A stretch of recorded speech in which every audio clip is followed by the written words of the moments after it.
Looking at the last presidential election in 2020, Facebook restricted the story from the New York Post about Hunter Biden's laptop, which allegedly contained emails that Joe Biden was helping his son's business dealings with Ukraine.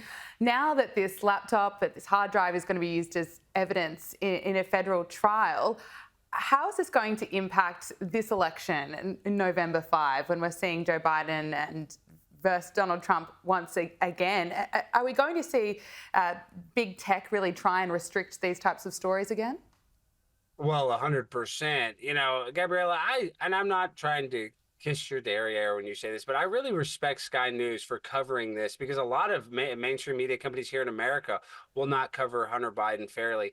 And yes, during the 2020 election, there was 50 ex Department of Justice, CIA, FBI members that said that this was just Russian disinformation. That all proved to be false and that they lied about it because they wanted to protect Joe Biden in the 2020 election. So I have no faith in the technocracy, all the tech companies that control the narrative, that can censor people if they speak out against it. And sadly, I really do think 2024 is going to be very similar to 2020. And it's not even about the laptop.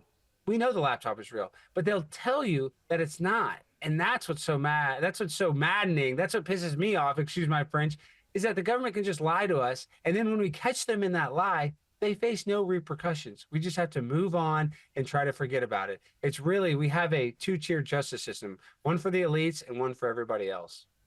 Let's look at what's happening on the campaign trail. President Joe Biden was in New Hampshire this week promoting his administration's veterans policy, sounding as eloquent as ever. Let's take a listen. Let me close with this. After I signed the PACT Act into law. Doesn't he sound great, Alex? I mean, tell me this, Gabriella. What do the people of Australia think of Joe Biden? Whether you like Trump or not, at least he can speak. I'm not even saying you guys have to love Donald Trump. Donald Trump's not perfect. But we have a president that is falling up the stairs that can't put out a coherent thought.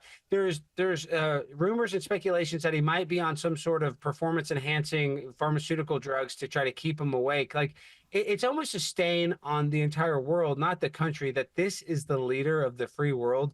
So is Joe Biden popular in Australia? They have to think that he is the biggest joke ever. What do the people think in Australia of Joe Biden, if you don't mind me asking? You know what? People who aren't fans of Donald Trump, I think they get really quiet when it comes to Joe Biden. But I think even if you are a Democrat supporter, you know that Joe Biden is just not the man for the top job and they really need to see someone else. Because you can't keep looking at clips after this, clip again and again. It's just like, how much longer can he really be campaigning for?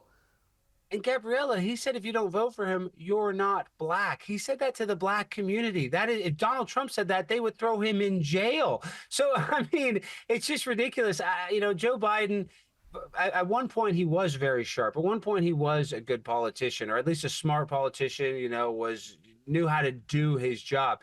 At this point, it's like Weekend at Bernie's. They are just propping him up. He can barely walk. And I hate to say this.